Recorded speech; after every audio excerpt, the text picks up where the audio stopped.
संधि।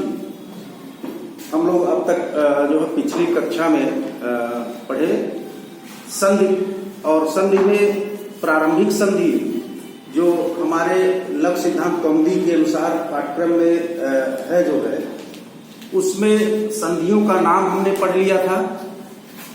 कौन कौन सी संधि है? अच संधि, हल संधि और विसर्ग संधि। अच संधि, हल संधि और विसर्ग संधि, इन संधियों को हमने जो है नाम को जान लिया था। और इस दो संधियां और भी हैं जो है, प्रकृतिभाव संधि और स्वादि संधि। ठीक, तो लेकिन हमारे पाठ्यक्रम में हमको जो पढ़ना है वो है अच संधि, हल संधि और विसर्ग संधि। हमने जो है अच संधि के अंतर्गत ये जो है पढ़ना शुरू किया था। एक सूत्र है अच संधि में, यण संधि, यण स्वर संधि के लिए इको यणच, हमने यही देखना शुरू किया था।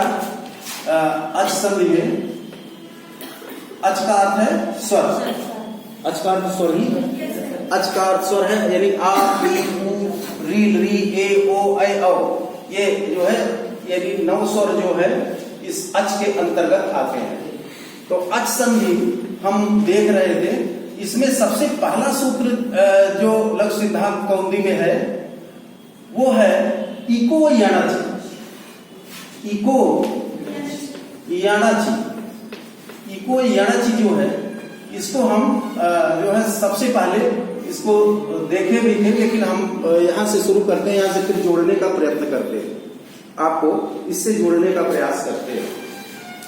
इको यणची ये जो है ये सूत्र कहता क्या है, इसके आशय को जानने के लिए हम जो है अगर इसमें प्रयुक्त पदों को तोड़ दें तो हमको लगभग सूत्र का आशय या मंतव्य समझ में आ जाएगा।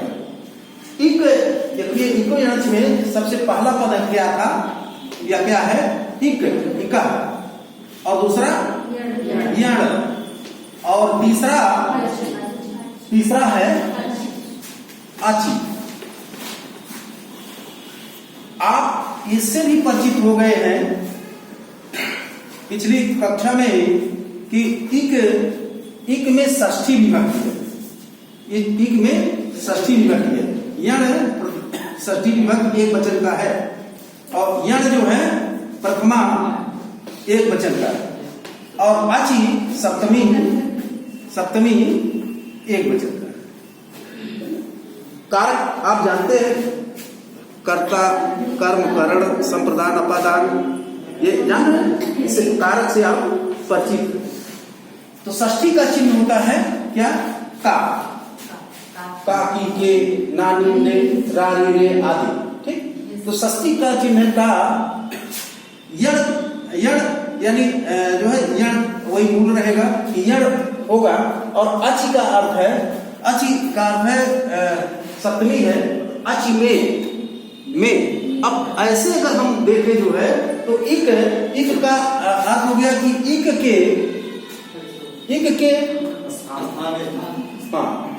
के सामान्य, ऐसे अगर विभक्ति के अनुसार हम इसका अर्थ देखते हैं तो इक के और इसके बाद यण फिर अचि में, बात स्पष्ट नहीं हो रही। हम अगर पद के अनुसार इसका विभाग करके इसका अर्थ जानते हैं तो बहुत स्पष्टता हमको नहीं मिलती है, बहुत स्पष्टता नहीं मिलती। तो इसके लिए जो है पाणिनि ने अष्टाध्यायी में ही एक सूत्र बनाया था, षष्ठी स्थाने योगा। तो उन्होंने कौन सा सूत्र बनाया था? षष्ठी स्थाने योगा। इससे आप परिचित हैं, इससे आप पूर्व से परिचित हैं, कल इसको आपने देखा भी था। तो षष्ठी स्थाने योगा यह सूत्र कहता है कि जहां भी किसी भी सूत्र में षष्ठी विभक्ति का प्रयोग हो, कहीं भी, अष्टाध्यायी में 3972 सूत्र है, अष्टाध्यायी में कुल 3972 सूत्र हैं। कहीं भी अगर किसी भी सूत्र में षष्ठी विभक्ति का प्रयोग हुआ है किसी पद में, तो उसके साथ जो है स्थाने योगा, स्थाने का अर्थ है स्थाने को, योगा का अर्थ जोड़ देना चाहिए। तो यहाँ जो है इक है, तो हो गया। इक के साथ क्या जुड़ गया? इका है, इका है, फिर क्या जुड़ गया? स्थाने, इका स्थाने। अब ये हो गया कि इक के स्थान पर, अब वाक्य की तरफ आप चल रहे हैं। तो इक के स्थान पर और जिसमें प्रथमा विभक्ति होती है वह स्थानीय होता है, तो वह आदेश होता है। तो ये इक के स्थान पर यण, यण क्या है? यण से भी आप परिचित है। यण में, यण एक प्रत्याहार है और यण प्रत्याहार हमको कहाँ से मिला? यण प्रत्याहार कहने से हम ये जान जाते हैं कि इसके अंतर्गत कितने वर्ण आएंगे। जानते हैं? हाँ, सब लोग जान रहे हैं, इसमें कोई ऐसा नहीं जिसको न पता हो, सब जान रहे हैं। तो यण ये जो है देखिए, या, वा, रा और ला, ये जो है 4 वर्ण आते हैं। या, वा, रा और ला, ये 4 वर्ण आते हैं। इस जो है प्रत्याहार में 4 वर्ण आते हैं। तो इक के स्थान पर यण स्यात्, स्यादाची, स्यात्, देखिए वृत्ति में यही लिखा है, इक स्थाने यण स्यादाची संहितायाम, संहितायाम विषये। इक स्थाने यण स्यादाची संहितायाम विषये, यही तो है वृत्ति में। आप अपनी पुस्तक में देखिए, यही होगा। इक स्थाने यण स्यादाची संहितायाम विषये।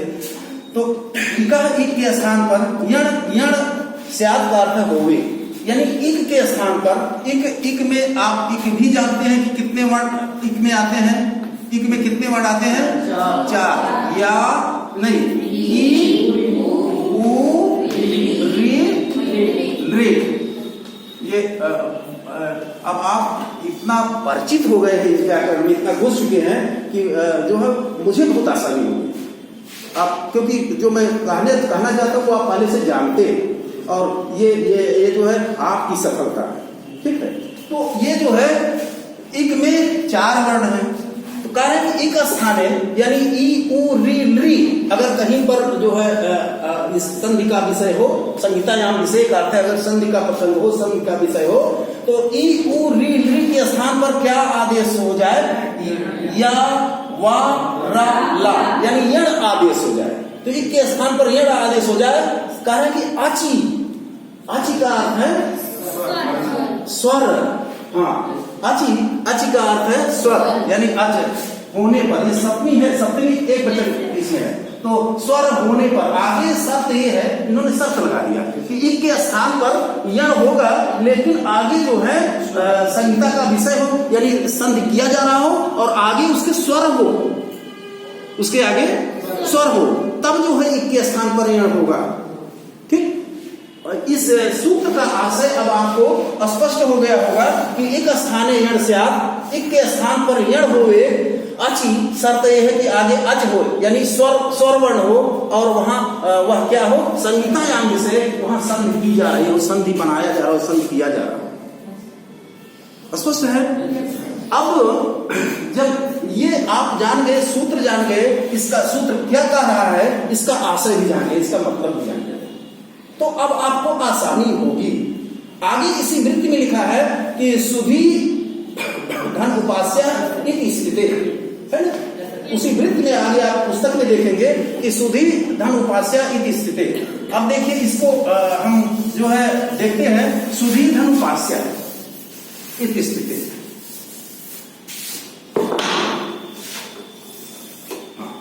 सुधी, देखिए सुधी कार्य के सुधी धन उपास्या इति स्थिति, यही तो है, यही तो किसी की पुस्तक में अलग है। सुधी धन उपास्या इति स्थिति का मतलब हो गया कि ऐसी स्थिति में, अब जैसे यहाँ शब्द किया जाना है सुधी धन उपास्या, मेल ही तो होगा, धन का मतलब संयोग, तो ये सुधी और उपास्या ऐसी स्थिति में, इन्होंने ऐसा उदाहरण रखा संधि के प्रारंभ में, जिसमें जिस संधि में सबसे ज्यादा सूत्र, जिस संधि में सबसे ज्यादा सूत्र लगते, जिस संधि में सबसे ज्यादा सूत्र लगते, यह इसलिए रखा कि ये अगर इस सबसे ज्यादा वाले को आप भेद दिए इसमें अगर जो है आप प्रविष्ट हो गए, इसमें पारंगत हो गए, तो जो है आगे आपको हर संधि में कहीं एक सूत्र कर दिया, बस एक सूत्र, दो सूत्र लग गया, धड़ से आप कर दिया। तो सबसे इसीलिए रखा, और ये इसका उद्देश्य ये भी था कि आप जो है जो पीछे संज्ञा प्रकरण में सीख करके आए हैं, जो सीखे हैं तो क्या ज्ञान ही तो सीखे हैं, शब्दानुशासन ही तो सीखे हैं, व्याकरण ही तो सीखे हैं। उसको जो है उसको आप प्रयोग करिए, यानी आपकी बुद्धि को सचेष्ट करने के लिए जो है इस उदाहरण को रखा गया, जिससे जो है अधिक से अधिक सूत्रों का प्रयोग हो, और एक प्रयोग अगर आप कर ले गए तो बाकी आपके लिए बहुत आसानी हो जाएगी।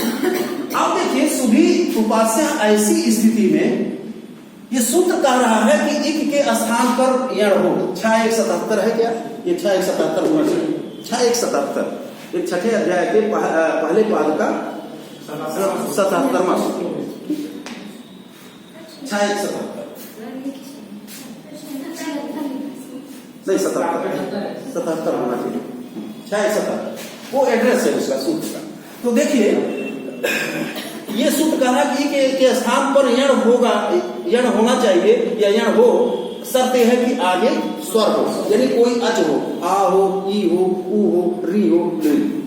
और इन्होंने उदाहरण दे दिया कि सुधी उपास्य की स्थिति, सुधी उपास्य ऐसी स्थिति में, इसका मतलब है ऐसी स्थिति में क्या क्या होगा, आगे क्या होने वाला है। तो सुधी उपास्य में अब देखिए सुधी उपास्य में इक के स्थान पर यण होना, यही तो ये सूत्र कह रहा है, इक के स्थान पर यण होना है और आगे स्वर हो तब। यह स्थिति इसमें है कि नहीं है, अब पहले हम देखेंगे तभी तो मानेंगे। ये कह रहा हम क्यों मान लें, कोई कह रहा हम क्यों मान लें, जब तक हम उसको परखेंगे नहीं, जब तक हम उसको जो है अपने जो है दृष्टि से या अपने जो भी निकष है, कसौटी है, उस पर कसेंगे नहीं, तब तक हम क्यों माने। तो ये जो होता है कि के स्थान पर यह हो, आगे अगर स्वर हो। अब देखिए सुधी उपास्य में कि इक है कि कहाँ इक है, इक कहाँ है। इक में हम जान रहे थे कि इक में जो है, इक में 4 वर्ण है, ई उ री और री, इक में 4 वर्ण। अब यहाँ पर ई उ री री खोजिए, खोज तो लेंगे, ई उ री री खोज लेंगे। यहाँ देखिए इसमें इक है कि नहीं है, सा में देखिए ये ऐसे तो है, ये देखिए सा अगर स्वर निकाल दें तो हलत हो जाएगा।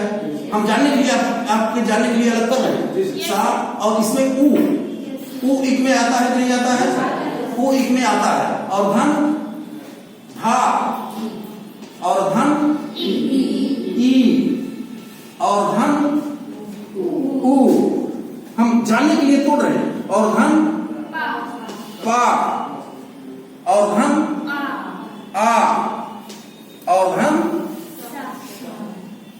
सा, ठीक से तोड़ दिया। ये खोजने में आपको आसानी ना हो, नहीं तो इसमें छिपा था तो आपको खोजने में जो है आसानी हो सकता है कि ना होती। अब ये आप इसे खोज लेंगे धड़ से। सूत्र कह रहा है कि के स्थान पर यह हो, आगे स्वर होना चाहिए। अब जो है यहां आप एक खोजिए, ठीक है। देखिए इसमें से धाम से ही चला गया तो यहाँ भी हलंत हो गया, और पामा से आ निकल गया तो यहाँ भी हलंत हो गया। जहां हलंत होता है इसका मतलब उसमें स्वर निकल गया, उसमें से स्वर निकल गया, इतना तो आप जानते हैं। तो देखिए सा ये इक है नहीं, सा इक है नहीं, उ इक है, यानी कि एक तो मिल गया, एक मिला, एक मिला। और धा इक है क्या? नहीं है। ई यह इक है क्या? है, इक है कि नहीं है? क्योंकि आपने पढ़ा है क्या कि अविधीयमानो अण उदिच्य सवर्ण संज्ञा से, यह अविधीयमान अगर अण है यानी स्वर है और उदित है, संज्ञा प्रकरण में पढ़ा है, वहां पढ़ा है ना, वहां पढ़ा है कि जहां सवर्ण संज्ञा अणदित सवर्ण प्रत्यय, उसमें है अविधीयमानो अण उदिच्य सवर्ण संज्ञा से। आपने अभी पढ़ा बहुत जल्दी। तो ये जो है अविधीयमान है, यह इसका विधान नहीं किया गया। विधीयमान इसमें कौन है? यण, ये अभी मान, इसका विधान नहीं किया गया है।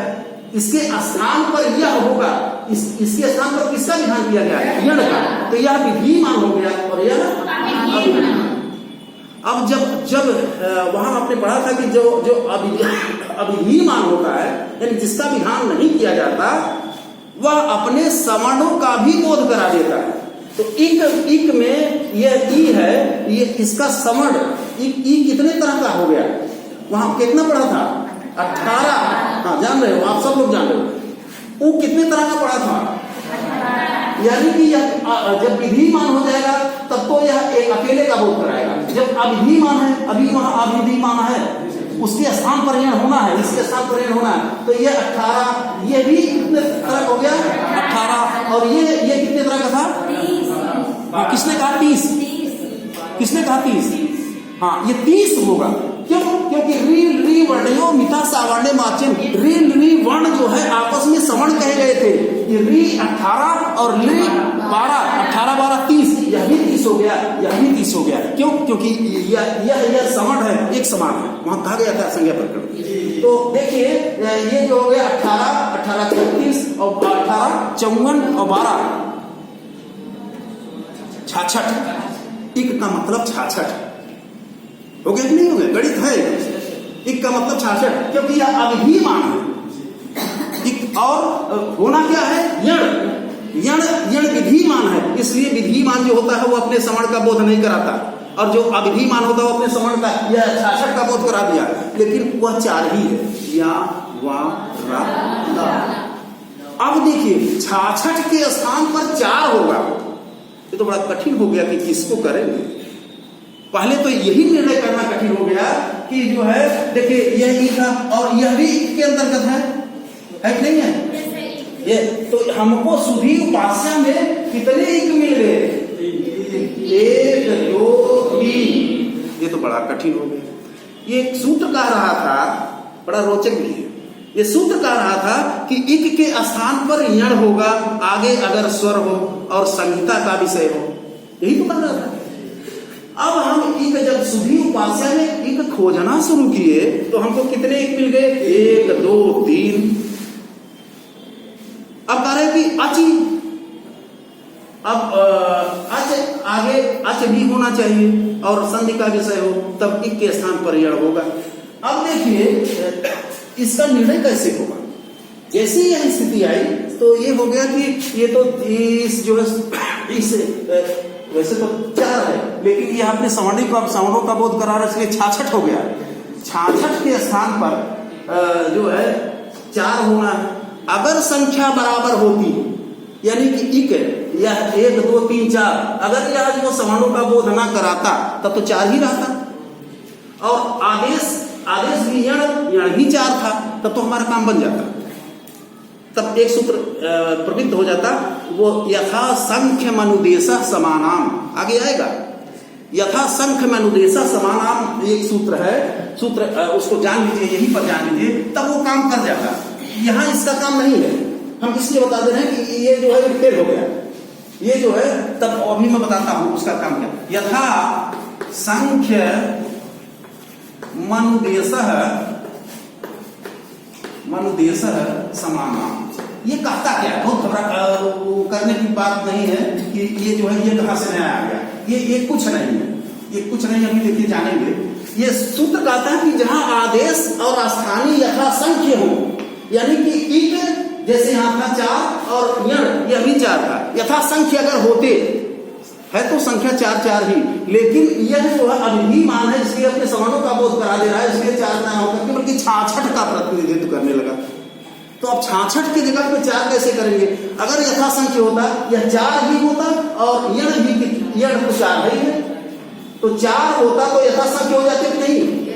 या वा रा ला, ये जो है यथा संख्य हो जाते, ये यथा संख्य हो जाते, यानी 1 2 2 3 3 4 4 हो जाता कि नहीं हो जाता? यथा संख्य का मतलब संख्या जिसमें बराबर हो, ठीक। और यह सूत्र कहता है कि जहां यथा संख्य हो वहां अनुदेश का अर्थ है वह आदेश, समानाम का अर्थ है क्रमशः समान होगा, यानी कि ई के स्थान पर या, उ के स्थान पर वा, ली के स्थान पर रा, ली के स्थान पर ला। लेकिन यहाँ यथासंग की बात रही नहीं गई, क्योंकि यह जो है अभिधी मान है, इसलिए यह तो अपने समानों का बोध करा दे रहा है। 18 करा दे रहा है, ये 18 करा दे रहा है, ये 18 करा दे रहा है, ये 12 करा दे रहा है, कुल 66।